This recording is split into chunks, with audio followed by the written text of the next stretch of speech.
ప్రజాపాలన పేరిట గద్దెనెక్కి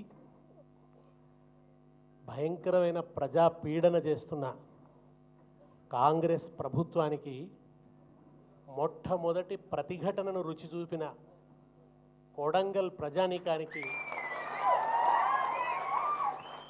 నేను మనసారా అభినందనలు తెలియజేస్తున్నా. నాకు ఈ రేవంత్ రెడ్డి పరిస్థితి ఇవాళ చూస్తుంటే నాకు ఎప్పుడు పంచతంత్రంలోనే ఒక కథ యాదికి వస్తున్నది. ఓ నక్కకి ఊర్లో మన అడవిలో ఆహారం దొరకక ఊర్లోకి వచ్చిందట. ఊర్లోకి వచ్చి అది దోబీ ఘాట్ల దగ్గర తిరుగుతున్నది. తిరుగుతూ తిరుగుతూ అక్కడ వాళ్ళు తెల్ల బట్టలకు నీలిమందు వేస్తారు కదా, ఆ నీలిమందు కలుపున్న తొట్టిలో పడ్డది. ఆ నక్క పోయి పడంగా దానికి మొత్తం నీలం రంగు అంటుకున్నది. ఆ నీలం రంగుతున్నది అడవిలోకి పోయింది. పోగానే అడవి జంతువులన్నీ ఇదేదో కొత్త జంతువు అనుకొని భయపడ్డాయి. ఎందుకంటే నీలం రంగులో ఉండదు కదా నక్క, ఇదేదో బ్లూ కలర్లో ఉన్నది, ఇదేంది అని చెప్పి అన్నీ భయపడ్డాయి. భయపడంగానే ఆ నక్క కూడా ఇదేదో మంచిగా ఉందని చెప్పి, నేను దేవుడు పంపించిన దూతను, నేను మీ కొత్త రాజును, మీరందరూ ఇవాళ నుంచి నేను చెప్పినట్టు వినాలి అన్నది. అంటే పాపం అన్ని భయపడ్డాయి. అన్ని జంతువులు ఈ నక్క చెప్పినట్టే వింటున్నాయి. ఇక అది ఇష్టం ఉన్నట్టు తిడుతున్నది. పండబెట్టి తొక్కుతా, చీరుతా, లాగులో తొండలు ఇడుస్తా, అది ఇదని దాని ఇష్టం ఉన్నట్టు తిడుతున్నది. దాని ఇష్టం ఉన్నట్టు అది తిడుతున్నది. బానిసత్వం చేయించుకుంటున్నది వాటన్నిటితో కూడా. అవి పాపం ఆహారం సేకరించి తెచ్చి దీనికి పెడుతున్నాయి. బాగా తింటున్నది, దుక్కలాగా తయారైంది. చివరికి ఏమైందంటే ఇక దీని పీడ పడలేకపోతున్నాయి. దీని పీడ ఎట్లా విరగడవుతుంది రా అని ఎదురు చూస్తున్నాయి. ఒకసారి సభ పెట్టింది, ఇవాళ అసెంబ్లీ పెట్టినట్టే. సభ పెట్టి అన్నింటిని రమ్మన్నది. రమ్మంటే అన్నీ వచ్చినాయి. వచ్చిన తర్వాత ఇది గంభీరమైన ఉపన్యాసం మొదలుపెట్టింది. ఆ ఉపన్యాసం వినలేక అవి చెవులు మూసుకున్నాయి. ఎట్లరా బాబు దీంటి విముక్తి అనుకుంటుండగా మెల్లగా వానవడుడు శురువైంది. ఆ వానకు మెల్లగా ఏమైపోయిందంటే ఈ నీలం మందు మొత్తం కరిగిపోవడం ప్రారంభమైంది. అప్పుడు జంతువులన్నీ కూడా తేరిపార చూసే వరకులా దాని అసలు స్వరూపం బయటపడ్డది. మరి ఇది నిన్నటిదాకా మనం చూసిన నక్కనేరా, దీని దగ్గర మొన్నటిదాకా 50 లక్షల రూపాయల బ్యాగులే ఉండే, ఇప్పుడు ఇది కోట్ల రూపాయల బ్యాగులు తయారు చేసుకుంటున్నది. ఈ కోట్ల రూపాయల బ్యాగులు చేసేదాన్ని చూసి మనం ఇంకేందో అనుకున్నాము. మీకు గుర్తుంది కదా, మొన్న అసెంబ్లీలో బ్యాగ్ ఇచ్చిండ్రు ఆయనకు, బడ్జెట్ బ్యాగ్. బడ్జెట్ బ్యాగ్ ఇస్తే దాన్ని వెనకా ముందు చూసుకుంటున్నాడు ఆయన. వెనుక నుంచి పాట పెట్టిర్రు, గుర్తుకొస్తున్నాయి గుర్తుకొస్తున్నాయి ఎదలోపల ఏమూలనో నిద్రించు జ్ఞాపకాలు గుర్తుకొస్తున్నాయని పెట్టిరు. మనోళ్ళు కరెక్ట్ పెట్టిరు. అట్లా నీలం రంగు కరిగిపోగానే జంతువులన్నిటికీ అర్థమైపోయింది అది నక్క అని. ఇక తర్వాత ఏం జరిగిందో నేను చెప్పాను మీకు. ఇవాళ రేవంత్ రెడ్డి రంగు కూడా అట్లనే కరిగిపోతున్నది. ఎలక్షన్లకు ముందు నీలం రంగు వేసుకొని వచ్చిండు ఆయన. ప్రజాపాలన, ప్రజాస్వామ్యము, భావ ప్రకటన స్వేచ్ఛ అని పెద్ద పెద్ద మాటలు మాట్లాడిండు.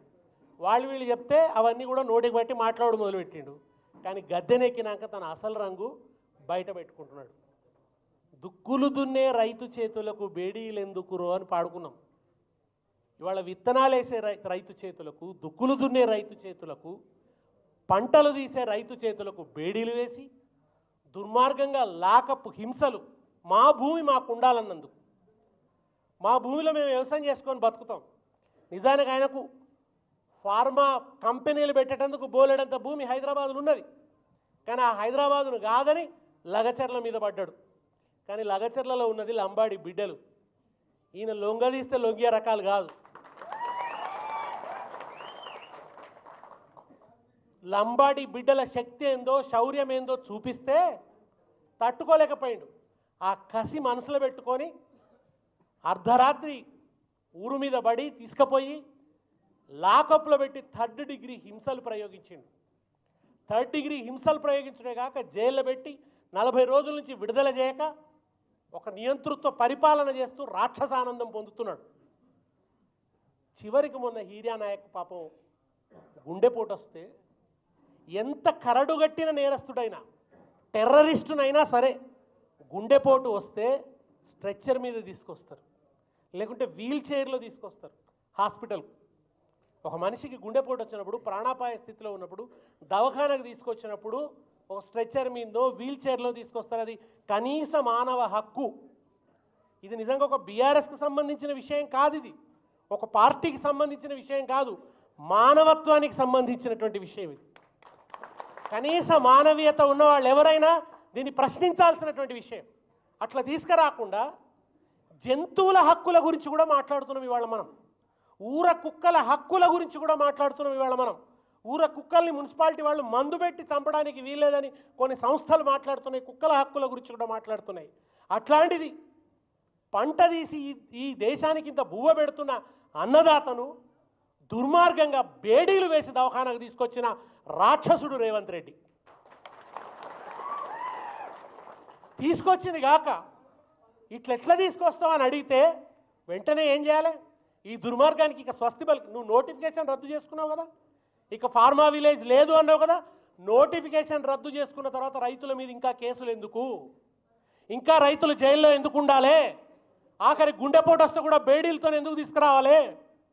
బేడీలతో ఎందుకు తీసుకొచ్చినావు అంటే అప్పుడు అట ఆయన కళ్ళు తెరుచుకున్నట్టు అందరిని పిలిచట, అట్లెట్లా బేడీలు వేసుకొని తీసుకొచ్చినారని కోపం చేసిండట. పత్రికల్లో పెద్ద పెద్దగా రాయించుకున్నారు. ముఖ్యమంత్రి గారు ఉగ్ర రూపం ఇట్లా జరిగిందన్నాడు. లాకపులో పెట్టించింది నువ్వు, గుద్ది చంపుతున్నది నువ్వు, 3rd డిగ్రీ ప్రయోగిస్తున్నది నువ్వు, జైల్లో పెట్టింది నువ్వు. నీ పాలసీ ప్రకారమే వాళ్ళు బేడీలేసి తీసుకొచ్చిండ్రు, మళ్ళా నువ్వే నటిస్తావా? గోముఖ వ్యాఘ్రంలాగా నటిస్తున్నాడు. పైకి ఆవు ముఖం లోపలంతా తోడేలు బుద్ధి నటిస్తున్నాడు. ఏంటంటే అట్లెట్లా బేడీలు వేసినని అంటే ఆయన లోపల మాట ఏంది? బేడీలు వేస్తే వేసిరు కానీ మీడియాకు కనబెట్టేట్టు తెస్తారా? మీడియాకు కనబడకుండా నేనుంటారు. చిత్రహింసలు పెట్టండి రైతుల్ని, కానీ మీడియాకు తెలియవద్దు. రైతుల్ని ఇంకా భూములు ఇవ్వనందుకు, నాకు తిరగబడ్డనందుకు వాళ్ళకి నరకం చూపించండి, కానీ మీడియాకు తెలియవద్దు, బయటకు తెలియకుండా చేయండి. ఎందుకు ఇవాళ కేటీఆర్ మీద కోపం రేవంత్ రెడ్డికి? ఏం చేసిండని కేటీఆర్ ఎట్లనన్నా చేసి జైల్లో పెడదామని చూస్తున్నాడు. దానికి కేటీఆర్ చెప్పిండు, దాని ఏముంది బిడ్డ, నువ్వు ఎన్నెళ్ళు పెడతావో పెట్టు, ముద్దుగా యోగా చేసుకుంటా అక్కడ అన్న.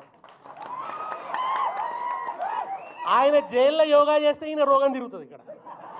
ఆయనకు తెలుసు లోపల భయం అవుతున్నది, పీకుతున్నది, ఎద్దునా వద్దా ఎద్దునా వద్దా. ఇప్పుడు ఎన్ని రోజులా వేస్తా అని చేపోటి వేసుకోపో అను. లగచర్ల రైతులతో పాటు పోతాడు, కూర్చుంటాడు, వాళ్ళకి అక్కడ లోపల ధైర్యం చెప్తాడు. తీసుకపో రేవంత్ రెడ్డి, లగచర్ల రైతులు ఎక్కడున్నారో అక్కడే పెట్టు మా కేటీఆర్ను కూడా. ఆ రైతులతో పాటు పెట్టు నీకు దమ్ముంటే. ఇవాళ జైలు వేస్తా అంటాడు. ఎందుకు? నీ అమృత్ కంపెనీల సంగతి చెప్తున్నందుక, నీ అన్నదమ్ముల దోపిడీ గురించి చెప్తున్నందుక. ఎందుకు వేస్తావు కేటీఆర్ను?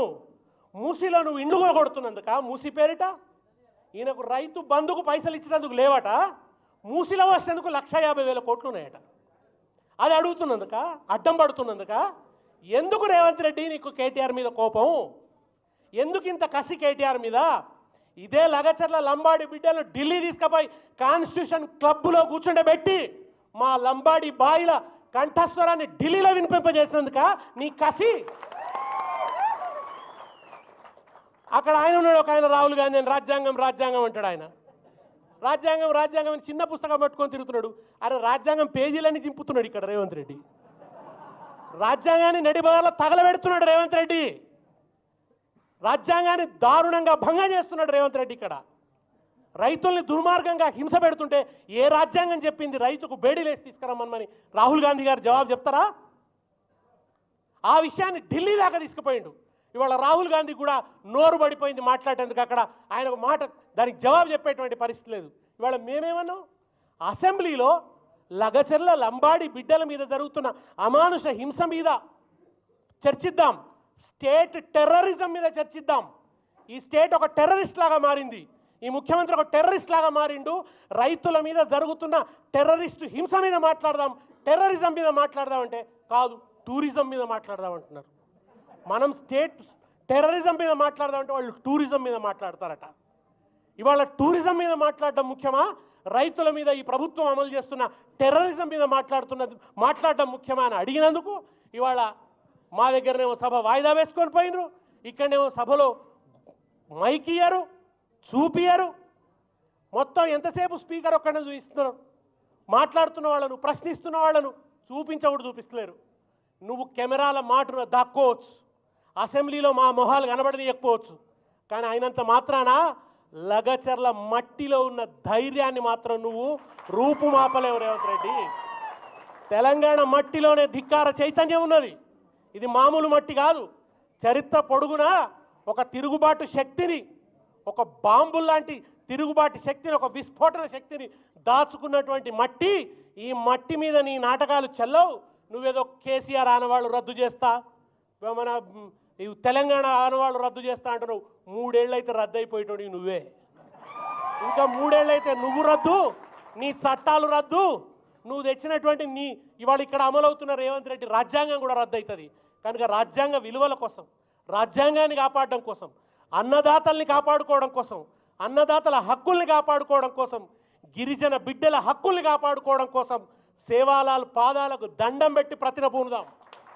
లగచర్ల బిడ్డలు విడుదలయ్యేదాకా విశ్రమించేది లేదు. కొంతమంది మాట్లాడుతున్నారు వెనుక బీఆర్ఎస్ ఉన్నది, వెనుక మేము మాట్లాడతలేమని మేధావులట. అంటే ఏమై చేసేది ఉండే? ఎవడు ఉండేది లేకుండేనా? అనాథల్లాగా వదిలిపెట్టేది ఉండేనా? లగచర్ల లంబాడి బిడ్డల్ని అనాథల్లాగా వదిలిపెట్టాలా? వాళ్ళని ఎవరు మాట్లాడకూడదా? వాళ్ళ కోసం ఖచ్చితంగా ఉంటుంది మీకు గులాబీ జెండానే అండగా ఉంటుంది. మీరు విడుదలయ్యేంత వరకు ఈ గులాబీ జెండా విశ్రమించదు. లగచర్ల లంబాడి రైతులకు అండదండ భారతీయ రాష్ట్ర సమితి గులాబీ జెండా. మీకు ఆ గులాబీ జెండా అండదండగా ఉంటుంది. వాళ్ళు విడుదలయ్యేంత వరకు మేము పాటలు పాడతాం, మాటలు మాట్లాడతాం. నిరంతరంగా ఒక్క నిమిషం కూడా విరామం లేకుండా మీకోసం పోరాడతాం.